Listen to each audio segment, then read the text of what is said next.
In this video, we're going to be talking about distance time graphs, in particular the properties of them.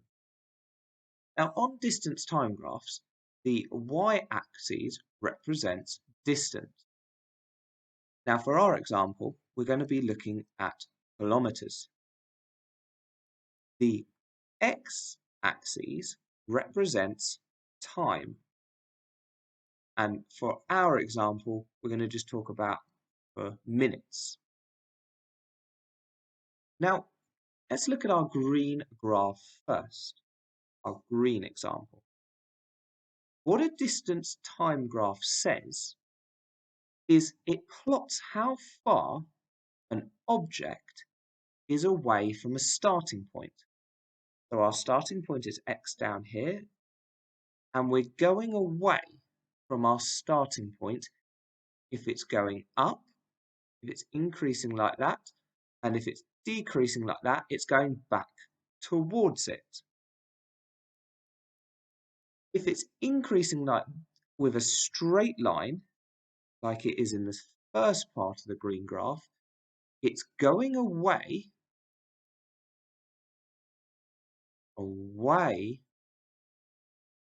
from the starting point.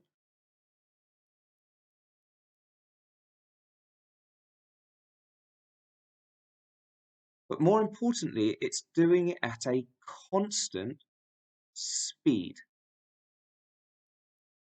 If the line is straight, it's going away at a constant speed. If it's going back down, if it has a negative gradient, it's going back down towards the x-axis, it's going towards our starting point, the starting point,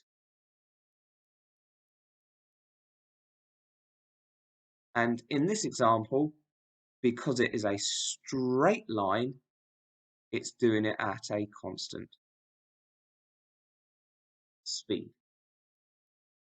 Now this part here, where it is flat, it is not travelling at all. It is stationary, because it hasn't got any further away from the starting point.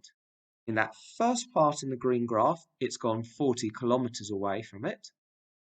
This middle bit, it hasn't gone any further away. And in this last point, this last part of the green graph, it's going back towards the starting point.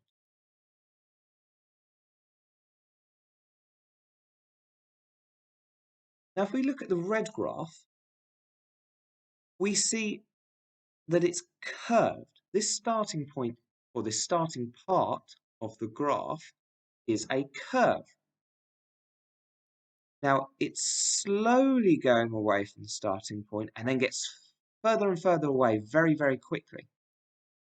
So what's actually happening here is it's traveling away from the starting point, but it's also accelerating. Now, if we look at this second part of the graph, rapidly, it's going further and further away and then slows down. It's not going away as quickly. So what we can say about this sort of curve is it's decelerating. So if it's not very steep and then becomes very steep, like this, it's accelerating. And if it starts steep and then becomes less steep, it's decelerating.